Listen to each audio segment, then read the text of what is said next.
Ok, c'est parti. Le jour de l'anniversaire de Sœur Carly, 21 anniversaire, félicitations. Son témoignage. Alléluia. Sans exclusivité. Ben là. Là, on est pas Si vous avez des questions, on n'est pas live, mais. Ouais, Tu vas éditer après. Tu vas enlever les... Si vous avez des questions, c'est le temps de parler des questions. Vas-y. Laissez parler, Sœur Carly. Vas-y.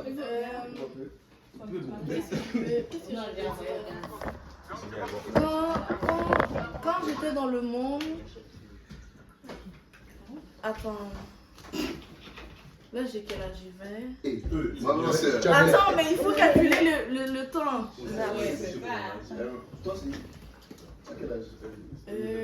Bon. Ok, ouais. 17, 15 ans. Ouais. Là, je sais pas si vous savez, mais j'habite chez mon oncle et ma tante. Présentement. Oui. Bien, bien. Sangoni. Bonne famille. Bonne santé. Il le faudra. Bon. Bon, je sais pas, comme vous savez, j'habite présentement chez mon oncle et ma tante. J'ai emménagé en 2000. On est en quoi? 2025. Là, j'ai emménagé en 2022. Mais avant 2022, quand j'habitais chez ma mère, j'étais une mauvaise fille, une très mauvaise fille. Waouh, Sœur Carly, toi. Ouais, je faisais... Non. Quand j'avais congé, j'invitais des filles et des garçons chez moi. On mettait la musique, on buvait, on fumait. Ouais. Puis c'était le bordel. Et juste préciser que c'était pendant la COVID-19. Donc faire des rassemblements comme ça, c'était illégaux. Et un jour, cette soirée-là, c'était la fête d'une de mes amies. J'avais fait une grosse fête. Et j'étais sous, j'étais pas là. Okay. Et quand tu dis grosse fête, ça veut dire quoi grosse fête? Parce que grosse fête. Est-ce que ça c'est une grosse fête? Ben, je dirais qu'il y avait peut-être le double. Ouais. J'avais quand même un grand sous-sol, donc les gens pouvaient rentrer là. Ça, c'était où chez ton oncle? J'étais chez ma mère à Rivière-des-Prairies. Et Elle n'était pas là? Hein? Elle n'était pas là? Ok. C'était des bons amis ou des mauvais amis? C'était de mauvaises fréquentations. De très mauvaises fréquentations. Ce jour-là, je me rappelle, je sais pas qu'est-ce qui s'est passé. Je pense que j'ai eu un blackout. J'étais là, mais j'étais pas là, genre. Puis, je pense qu'il y a 2 personnes qui ont fini à l'hôpital. Je sais pas, mais en tout cas, je vais aller dans les détails, mais j'étais une mauvaise fille. Je mentais beaucoup. Vraiment, moi c'était les garçons là, quand j'étais dans le monde là. C'était... Et quand j'ai emménagé à Repentigny, ça allait pas du tout non plus, parce que j'avais des problèmes avec ma mère, des problèmes avec mon père et tout. Et c'est là que j'ai commencé à... Est-ce que je peux dire ça? Oui. Mais j'ai commencé à fumer du buzz. Marijuana ou... Buzz, c'est marijuana. Ouais, j'ai commencé à fumer ça. Au début, c'était régulièrement. Quand j'allais dans les fêtes, quand j'allais dans les moves et tout, je fumais ça, comme tu sais, je fumais avec les gens et tout. Mais là, à un moment donné, j'ai vraiment commencé à me procurer ça. Tu sais, sur Snapchat, les plugs et tout. Puis comme, tu sais, mon oncle, lui, il est... Oui. C'est pas les plats, moi, Est-ce que tu peux garder tout ça, tête? Alors, oui, avance un peu et puis on va poser des questions après. Notez vos questions. Et pendant un an, mon oncle est parti en Europe. Donc ma tante, elle travaillait de nuit, donc elle partait à 23h. Elle partait à 23h, puis elle revenait à 7h du matin. Donc moi, Axel, ma cousine et ma petite cousine, bon, on était seuls à la maison. Et moi et Axel, dès que ma tante partait, donc à 22h30, on mettait nos manteaux, nos bottes, on allait dehors, on allait se mouiller. Et c'était comme ça pendant un an. Là. Puis, je pense que je pourrais dire que j'étais accro, je pense. Ouais, j'étais accro, comme si je pouvais pas fonctionner sans avoir fumé. Genre littéralement là. Et entre-temps, cet été-là qui s'est passé, j'ai rencontré un gars et ça a empiré. Ça a empiré comme... On faisait des mauvaises choses, lui et moi. Et c'est ça. Mais le problème avec moi, c'est que je sentais toujours qu'il manquait un vide. Il manquait un vide. Je me sentais toujours seule. Comme... Plus il y avait des soirs où j'étais là, je pleurais juste toute seule. J'étais comme... Il me manque quelque chose, mais je sais pas quoi. Et c'est ça. Et Axel, Axel, ce qui est ma cousine, elle a commencé à se rapprocher un peu de Dieu. Puis je voyais qu'elle changeait un peu, mais sans vraiment changer vraiment, tu vois. Elle faisait encore les mauvaises habitudes qu'elle faisait et tout. Mais c'est ça. Puis je me suis dit, bon, je pense que je vais me rapprocher un peu de Dieu, mais juste comme ci, comme ça. Donc, je priais juste à Dieu pour un examen. Puis, au début, j'étais comme, Seigneur, accorde du succès pour mon étude, pour mon examen. Mais au final, il ne l'accordait pas parce que je finissais par tricher. Et puis, je me suis comme découragée avec ça, puis j'ai arrêté. Mais les mois, les semaines ont passé, puis c'était vraiment comme ça. J'étais comme ci, comme ça avec Dieu. Et à un moment donné, quand j'ai commencé à travailler au Petro-Canada, j'ai rencontré un homme. Puis cet homme-là, tu le vois, il est grand, il conduit une moto, il a une grosse barbe. Puis à chaque fois que je finissais de le servir, il était comme « Sois bénie, ma soeur ». J'étais comme « Hein ?» J'étais comme « Hein ?» Puis là, j'étais comme... Puis là, à un moment donné, quand il y a eu le temps, j'ai dit « Mais est-ce que vous êtes chrétien ?» Et là, il m'a dit « Mais oui, ma soeur, je suis chrétien. Qu'est-ce qui fait penser que je ne suis pas chrétien ?» Puis là, j'étais comme « La moto, la veste en cuir, la grosse barbe. » Puis là, il m'a dit « Non, je suis chrétien et tout. » Puis là, j'étais comme « Ah, ben c'est bien. » Donc, à chaque fois que cet homme-là qui venait, il me parlait un peu de Dieu, mais j'étais un peu réticente. Puis surtout qu'à mon travail, on l'appelait le fou. Parce qu'il parlait toujours de Dieu. Puis comme... Bon, le monsieur en question, c'est Silvio.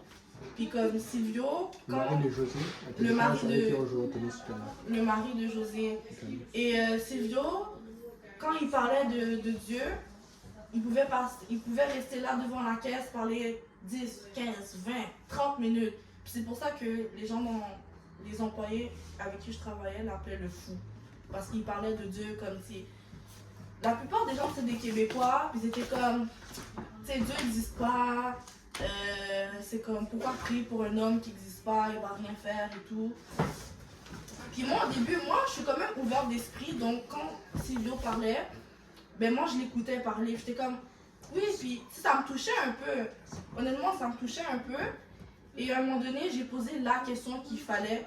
J'ai demandé à Silvio, c'est où que tu as acheté ta Bible? Et il m'a dit, ah, comment ça? Là, je suis comme, ben j'aimerais ça avoir une Bible, mais tu sais, je veux pas l'acheter sur Amazon, parce que si j'achète sur Amazon, ça va être anglais, puis moi, l'anglais, c'est pas top top. Et il m'a dit, tu sais quoi? Je vais t'offrir cette Bible. Et il m'a offert cette Bible-là. Et le jour qu'il me l'a offert, le soir qu'il me l'a offert, on a fait une étude biblique dans sa voiture. Mais j'étais pas à l'aise qu'on soit dans sa voiture. Et il a comme compris ce malaise-là et il a dit à Sœur José. Et pendant que je travaillais un soir, j'ai rencontré pour la première fois José. Et elle m'a expliqué, elle m'a dit « Bonjour Carly, je suis la femme à Silvio. Mon mari m'a parlé de toi. Si tu veux, les vendredis soirs, on peut faire une étude biblique chez nous. » Puis c'est ça. Puis comme une semaine plus tard, j'ai commencé à manger chez eux. Puis c'est ça. C'était comme ça. J'ai comme 2 semaines après, elle m'a invitée au tennis. Et c'est là que j'ai rencontré Le coup? Ben, les sœurs ici présentes. The Game. Et c'est ça. Puis ce jour-là, comme je me rappelle, ce jour-là, il n'y avait pas de lumière dans le terrain. Oui. Ça, c'est un signe. Ça, c'est un signe. Donc, il y avait toujours la lumière, mais je ne sais pas. On a appelé, ils ont dit qu'ils allaient venir ouvrir, mais ils ne sont jamais venus. On a quand même joué à aller sans lumière et puis on est. Ben, c'est ça. Donc là, comme c'était plat, s'il n'y avait pas de lumière, ben, je sais pas, quelqu'un a proposé qu'on aille chez Pasteur Yannick. Et au fond de moi, je me suis dit oui. Ok, je vais y aller. J'ai dit oui. Mais quand j'étais dans la voiture à Pasteur Yannick, je me rappelle, j'étais comme, pourquoi j'ai dit oui? J'aurais pas dû. J'étais comme, oh, j'aurais pas dû. On est arrivé chez lui, on a commencé à faire l'étude biblique, puis ça parlait du baptême. Mais avec les études bibliques pas de Pasteur Yannick, de Silvio, je voulais me faire baptiser, mais j'étais pas prête. Je me disais que ma relation avec Dieu n'est pas encore tout ça, donc je voulais pas me faire baptiser. Puis Silvio me disait que quand tu te fais baptiser, il n'y a jamais de bon moment. C'est comme, il m'a donné l'exemple de la douche. Quand tu prends ta douche, tu es sale. Et quand tu ressors de la douche, tu es propre. Mais c'est la même chose pour le baptême. Au début, tu es sale, mais quand tu finis par être émergé et tu remontes, tu es propre. Donc, et Pasteur Annick m'a donné le même exemple. Et je lui ai dit, you know what? Oops. Je lui ai dit, oops. Là, je me rappelle, quand j'ai dit ok, il était comme, ok, quoi? Je vais me faire baptiser. Là, il était comme, ok. Là, il s'est levé. Il a commencé à appeler les gens, j'ai besoin de la clé. J'ai besoin de la clé de ci, j'ai besoin de la clé de ça. Là, j'étais comme, aïe, aïe, aïe. Là, je me rappelle, comme ma meilleure amie habite juste à côté de chez Pasteur Yannick, je sais pas, je me suis dit, ah, je vais l'appeler. Et Suni. Et elle est venue à mon baptême. Donc, arrivé, ben là, si on va aller dans les détails. Bonsoir. Puis, ben, c'est ça. Je me suis fait baptiser. Alléluia.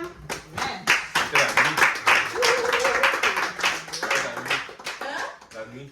La nuit? C'était la nuit. La nuit? Qui t'es fait baptiser? Je me suis fait baptiser comme je pense vers 9h, je pense. 9h. Attends, vous 9 n'avez heures. pas dormi. J'étais pas Oui, on là. est là, mais c'est ça, quand il y a un baptême là. Si quelqu'un veut se faire baptiser ici, on va dormir à minuit ici. Amen, alléluia.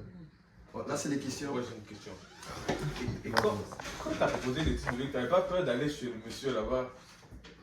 Mais Ben, puis, au sa début- femme m'a appelé. Ben non, parce que le fait que j'ai vu José, comment elle est pas comme Silvio, tu vois. Comme aussi une version cuir motard, avec une grosse moto, tu sais. José, elle est calme, elle est toute gentille, elle a l'air normale, tu sais. Ben, je dis pas que Silvio est pas normal, mais c'est juste que comme je me suis sentie genre, pas apaisée, mais je trouve pas l'autre. Ouais, c'est ça. Voilà. Oui. Comment tu as fait pour arrêter de fumer?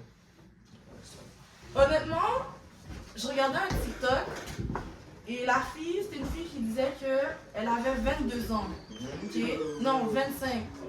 La fille avait 25 et elle avait un cancer parce qu'elle fumait puis elle buvait. Là, j'étais comme non, no way. Je suis pas mariée, j'ai pas d'enfant, j'ai pas de maison, j'ai pas de voiture, je veux pas mourir. C'est comme ça que j'ai arrêté de fumer. Je deviens comme ça. Je te dis. Oh, c'est carré aujourd'hui. Ça va, champion? Super. Ça va? Vous avez tout loupé le témoignage. C'est pas fini, c'est la compte. Il faut regarder les vidéos sur YouTube là, par exemple. J'ai entendu que tu as arrêté de fumer. C'était live? Non, je Oui, c'est ça. Parce que... Non, c'est pas encore aussi rapide que ça. Ah, C'est aussi là? Ça arrive en même temps. Timing. Et ça, c'est le timing un après l'autre. Bienvenue, ma soeur. Oh non, viens, rentre avec les choses.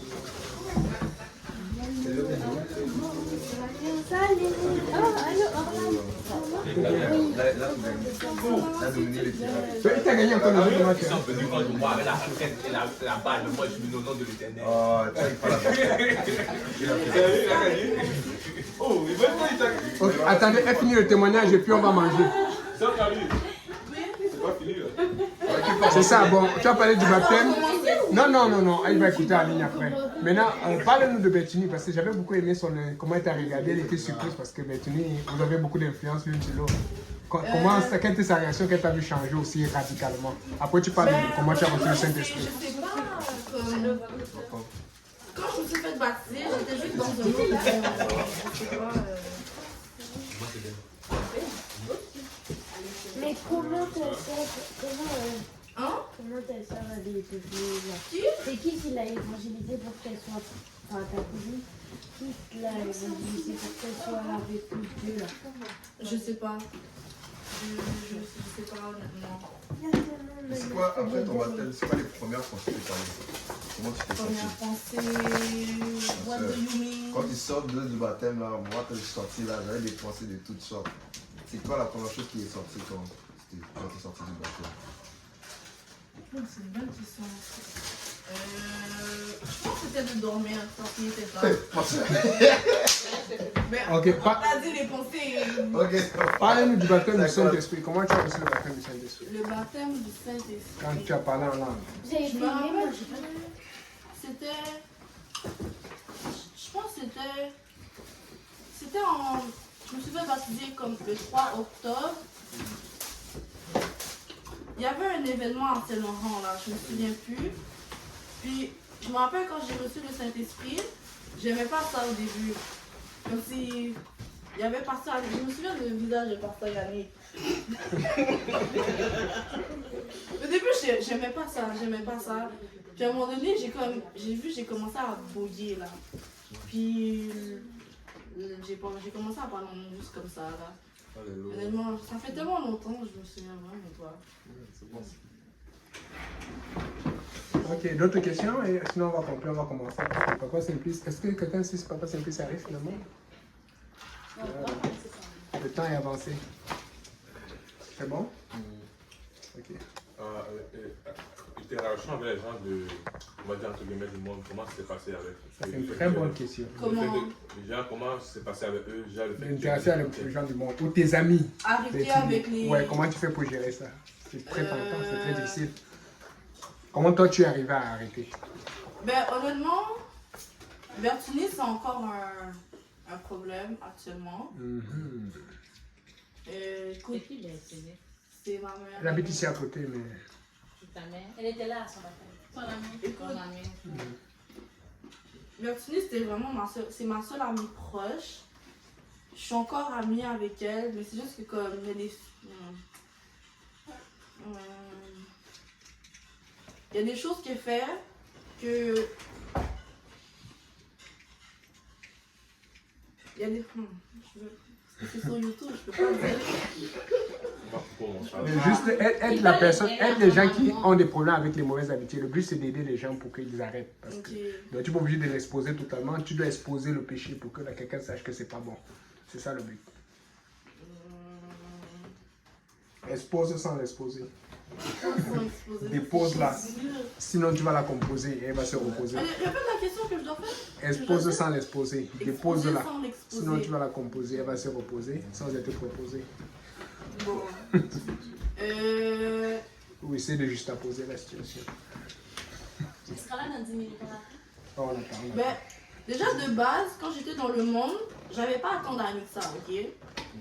J'étais quand même quelqu'un de solitaire, mais sans être trop solitaire. J'avais un groupe d'amis du secondaire. Puis c'était... quand j'étais dans le monde, je les appelais... comment on appelle? Les saintes. Parce que eux, ils allaient à l'église et tout. Puis moi, ouais. Eux, ils allaient à l'église et moi, j'allais pas à l'église. Moi, j'étais déjà dans le monde, je faisais des choses. Et c'est quoi que je dois dire encore? Tes relations, comment tu as fait pour pouvoir, ou comment tu gères avec tes amis maintenant quand c'est difficile? Elle t'invite à un gros party, comment tu fais pour dire non? Mais honnêtement, comme récemment en février, on m'avait invité à une soirée pyjama. Puis les soirées pyjama, c'est une soirée pyjama lingerie. Avec de la lingerie. Puis ce genre de fête, c'est toujours la même personne qui organise ce genre de fête. Tu sais, au début, il y a les filles et tout, mais vers minuit, là, les garçons viennent.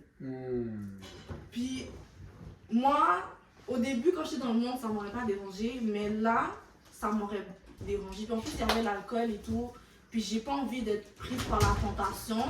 Donc, quand elle m'a invitée, j'ai dit, ah, je vais voir. Et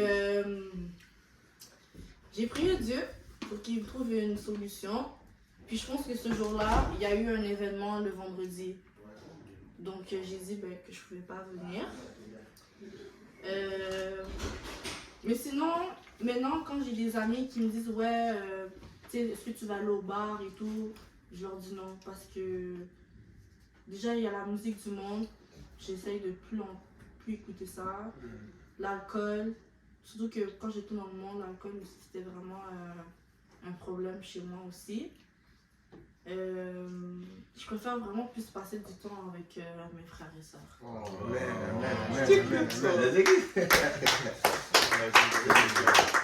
Même question, comment est-ce qu'il y a tes amis qui te critiquent de comment tu es devenu? Pas les amis, mais la famille. Ouais. Comme quand j'ai commencé à aller à l'église, comme si ça a été vraiment radical là, ok? D'un jour au lendemain comme ça, j'ai dit ok, je m'en vais à l'église, je m'en vais à l'église, je m'en vais à l'église. Tu sais, il y avait mon oncle qui était comme, ah c'est quoi cette église là, qui finit tard comme ça? Ah, tu vas où aller comme ça? Un jour, j'ai dû m'arrêter. Quand je l'ai déposé le soir, pour aller saluer son nom, comme on fait souvent avec les gens. Parce que pour qu'ils soient rassurés que non, nous, on n'est pas des tueurs à gages. Parce que ça m'a vraiment énervée parce que quand j'étais dans le monde, quand je sortais, ils me demandaient pas j'étais avec qui, j'allais où, ils me jugeaient pas ma tenue. Puis ça m'a vraiment énervée. Et c'est pourquoi quand je me sens bien dans ma peau, je me sens bien avec les gens qui m'entourent, c'est là que tu me poses toutes ces questions-là. Puis c'est là que Pasteur Annick s'est présenté à mon oncle. Et depuis ça, il a arrêté. Mais ma tante, elle m'a demandé, t'es sûre que t'es pas dans une secte? Puis il y a aussi la jupe, les robes, les jupes. J'ai arrêté de porter des pantalons. En fait, non. Je porte encore des pantalons, mais juste pour l'école. Les uniformes. Mais sinon, je porte toujours des pantalons. Oui, excusez, des jupes ou des robes. Mais ma tante, elle m'a critiqué parce que je fais du tennis avec une robe. Et ça m'affecte beaucoup. Elle me dit, ah, c'est écrit dans la Bible que c'est écrit ça. Puis comme il y a beaucoup de jugements, puis moi ça m'affecte beaucoup. Donc c'est ça. On a une question. Oui. Est-ce que tu as évangélisé à tes amis pour qu'ils ne viennent plus les bars? Tu fais quoi, papa? Comme tes anciens amis, est-ce que tu leur as évangélisé? Il y en a plusieurs qui sont venus à l'église. Ouais. Taïcha, sa cousine Access s'est même fait baptiser. Il y en a plusieurs. Sa soeur est déjà venue, son père va venir ce dimanche, sa soeur va revenir ce dimanche, donc elle fait son travail. Et puis, oui, partout. Est-ce qu'on a le droit de dire qui est Nathaniel? Ok, bon, son ex est venu à l'église, il a été baptisé, il a reçu le Saint-Esprit. Il est venu à J-Péniel, je l'ai baptisé pendant le service J-Péniel. Il y a beaucoup de gens qui amènent leurs ex à l'église. Moi j'ai une question. Tu as dit au moment donné que tu as commencé à être radical, aller à l'église, aller à l'église, aller à l'église. C'était quoi cet événement? Qu'est-ce qui a fait comme le fait que tu as eu un déclic où tu as juste switché le. Tu as juste. Église. Ben, honnêtement, je dirais que c'est Pasteur Yannick. Okay. C'est comme, tu sais, c'est lui qui me fait mes livres. Puis, tu sais, je suis pas quelqu'un qui aime ça dire non. Puis, je sais que c'est bon pour moi. Donc, à chaque fois que Pasteur Yannick disait oui, il y a telle chose à l'église, ou, tu sais, moi j'aime ça les chillings. Tu as rencontré la bonne personne. Ça, c'est notre force à l'église. Les chillings spirituels. Il faut le faire comme ça. Parce que les jeunes aiment ça. Donc, c'est ça qu'on vous dit, Ben. Que vous pouvez vous amuser, vous pouvez chiller, mais de façon chrétienne. Ça, c'est important. Ouais. Donc, ben, c'est Pasteur Yannick, puis surtout maman Josée. Amen. Elle, vraiment, je pense que si elle serait pas là, je serais pas là. Ok. Vraiment, honnêtement. Fait que tu dirais c'est vraiment le suivi plus aussi les fraternités. Ok. Ouais. Parce que le truc, c'est que quand tu vas à l'église, tu te sens bien. Ouais. La vraie chrétienté, c'est quand tu n'es pas à l'église. C'est quand tu es à la maison, quand tu es à l'école, quand tu es au travail. C'est là où il y a un vide. Comment tu combles ça? C'est pour ça qu'on se bat pour mettre beaucoup de vidéos sur en ligne. Parce que je sais que les gens écoutent. Des gens me disaient, parce que j'avais le même problème. J'avais ce vide, j'allais regarder les choses sur la sorcellerie, les anciens sorciers qui sont devenus chrétiens, les choses. Je cherchais tout genre. Et puis Dieu m'a dit, si tu fais ça pour les autres, qu'est-ce que ça ferait? Et c'est un combat, et je sais que je suis attaqué quand je mets des vidéos, parce que les gens, il y a des gens, même des fois, je vous dis, regardez les vidéos de sport. Les gens écoutent le soccer des chrétiens juste pour, ah, tel a joué, tel a marqué le but, ça les fait commenter, après ils vont dormir. Parce que, et on fait, il faut faire, c'est pour ça que chaque chose que tu fais, il faut faire ça avec onction. Il faut que tu sois oint. Et l'onction, ça vient avec la prière, le sacrifice et ces choses. Mais quand tu es oint et que tu es fidèle à Dieu, parce qu'il y a des gens qui sont oint, on les voit oint, mais ils trichent. Tu ne dois pas tricher avec Dieu. Tu es honnête avec Dieu. Quand tu vas travailler, tu ne vas même pas les arracher. Tu vas lancer sur quelqu'un, il va dire que Dieu te bénisse. Mais ne prends pas les arracher, ne lance pas sur moi. L'onction, c'est quelque chose. Quand il y a l'onction, c'est ce que tu fais. Ah non, ça change tout. Amen. Moi, j'ai une autre question. Où est-ce que tu te vois dans 5 ans avec le Seigneur? C'est quoi tes objectifs? Donner des études bibliques? En plus, tu as donné la date de 5 ans, ça c'est dangereux. C'est quoi? Rentrer dans le ministère, chante, piano? C'est quoi? Honnêtement, jusqu'à 5 ans, comment je me vois avec le Seigneur? Oui, là, là. Ben, honnêtement, ça fait pas très longtemps, mais le Seigneur m'a parlé. Et ben, il me parle tout le temps, mais j'ai quand même pris en considération ses paroles. Et il m'a dit que je pense que plus tard, ben, en fait, que plus tard, je vais être une guerrière de prière. Je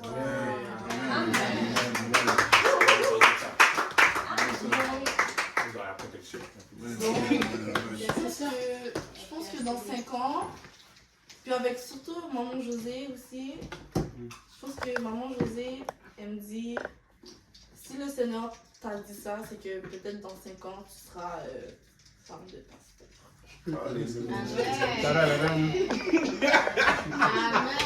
Qu'est-ce que tu as dit, maman? Tu n'as pas posé des questions.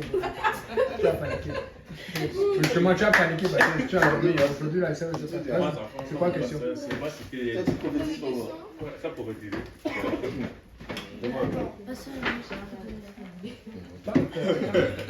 Attends que ça aussi n'a pas sa question. Envoie les fêtes de Non. Mais j'ai un autre témoignage. Ok. Ça commence avec.